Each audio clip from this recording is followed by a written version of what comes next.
Vemulawada MLA ఆది శ్రీనన్న గారికి నా యొక్క నమస్కారం. నేను తిరిగి తిరిగి అలసిపోయి ఈ నిర్ణయం తీసుకున్నా.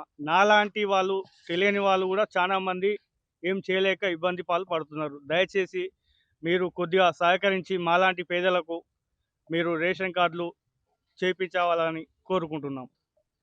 ఎంఆర్ఓ ఆఫీసులో ఉండి మరి ఈరోజు ఇలా చేయడానికి కారణం వాళ్ళ పనితీరు. మమ్మల్ని 3 నెలల నుంచి టార్చర్ పెట్టి ఇటు అటు తింపించుకోగా తహసీల్దార్ గారు వచ్చి మాకు హామీ ఇచ్చారు. అది మీడియా సపోర్ట్ ద్వారానే జరిగింది. లేకపోతే మమ్మల్ని రేపురా మాపురా ఇప్పటికీ 3 నెలల నుంచి జరుగుతున్న కథ. దయచేసి ఎమ్మెల్యే గారు ఆది శ్రీనివాస్ గారికి నా యొక్క నమస్కారం. నాలాంటి పేదలకు రేషన్ కార్డు వచ్చేలా మీరు సహకరించండి. నా పేరు తలపల్లి మమత. నేను రేషన్ కార్డుకి అప్లై చేసి దాదాపుగా 2 నెలలు దాటిపోయింది. ఇంతవరకు నాకు రేషన్ కార్డే రాలేదు. నేను ఆడికి మీసో కాడికి పోతే ఇడికి రమ్మన్నాడు, ఇడికి పోతే ఎంఆర్పీస్కి పోతే మీసో కాడికి పోమన్నారు. అయినా నాకు తిరిగి నాకు గ్యాస్ స్టక్ వచ్చింది. ఇవాళ వచ్చి అల్లరి ఎత్తి కొంచెం ఇక రిపోర్ట్ వాళ్ళని కొంచెం చెప్తే వాళ్ళు వచ్చారు. ఇక వాళ్ళని కొంచెం నాకు రేషన్ కార్డు ఇప్పుడు అప్లై చేశారు. మంగళవారం వరకు వస్తాయట హామీ ఇచ్చారు. ఇవి కొంచెం రిపోర్ట్ వాళ్ళు వచ్చితే కొంచెం పని జరిగింది.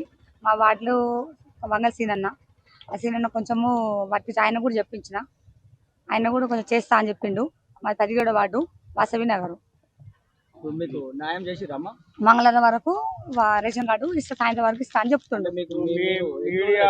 నేను తిరగబట్టి 2 నెలలు అయిపోతుంది. రేషన్ కార్డు ద్వారా పని జరిగింది. ఇక్కడ మీరు రాకపోతే పని జరగకపోతే మమ్మల్ని దాదాపు 2 నెలలు పైన అయిపోయింది. 2 నెలలు మీసేవ పోతే ఏమన్నాడు, ఎంఆర్ఓ స్కూల్ ఉంటాయి అమ్మ అని ఆడన్నాడు. ఇక్కడ ఎంఆర్ఓ సార్ కొత్తే మీసేవ కొడుకమ్మని ఆయన చెప్తుండు. ఇట్లా తిరగబట్టి 2 నెలలు నేను పిలిపించిండు. ఆయన పిలిపించిండు. ఎందుకు అప్లై ఏది అంటే చూస్తే దొరకలేదట, మీకు ఇచ్చినా అని ఆయన చెప్తుండు. ఏ సార్ ఏం మాట్లాడలేదు. సరే అమ్మ అన్నాడు. అన్ని ఆధార్ కార్డులు అన్ని తీపించుకొని ఇప్పుడు ఫామ్ నింపి చేసిండు. మంగళవారం వరకు ఇస్తానంటుండు. మీసేవతో తెప్పించిండు. ఆయనతో సార్ పిలిపించి తెప్పించిండు. ఆయన ఫిల్అప్ చేయించిండు. ఆయనే కొట్టిండు. మంగళవారం వరకు రాకుండా వరకు నేను మళ్ళీ ఇదే పని చేస్తా. నేను అదే చెప్తాను. మంగళవారం వరకు ఛాన్స్ ఇవ్వాలి. కొంచెం ఇక మీ సహాయం ఉండాలని, అందుకని కింద రోజులు మా ఆయనకు నేను చెప్పుకోవాలి. ఇప్పుడు చెప్పిండు మీ ద్వారా కొంచెం రావాలని కోరుకుంటున్నా. నేను గరీబ్ దాన్ని చేసుకుని బతకదని నేను, నాకేం తెలీదు.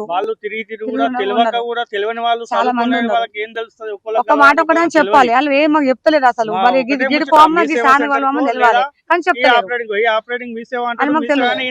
అంతే తప్ప మాకు ఏం జరగాలి ఇన్ని రోజులు. ఈ రోజు విసుగు ఉట్టి మాకు అర్థం కాక మా మీడియా సహకారంతో సారు వచ్చి మాకు హామీ ఇచ్చి మీ సేవ సెంటర్ని పిలిపించి మా ముంగట ఒక అప్లికేషన్ రాసి ఒక 4-5 రోజుల్లో మంగళవారంలోపు వస్తుందని మాకు హామీ ఇచ్చుట్లా మేము సరిదిద్దుకుంటున్నాం.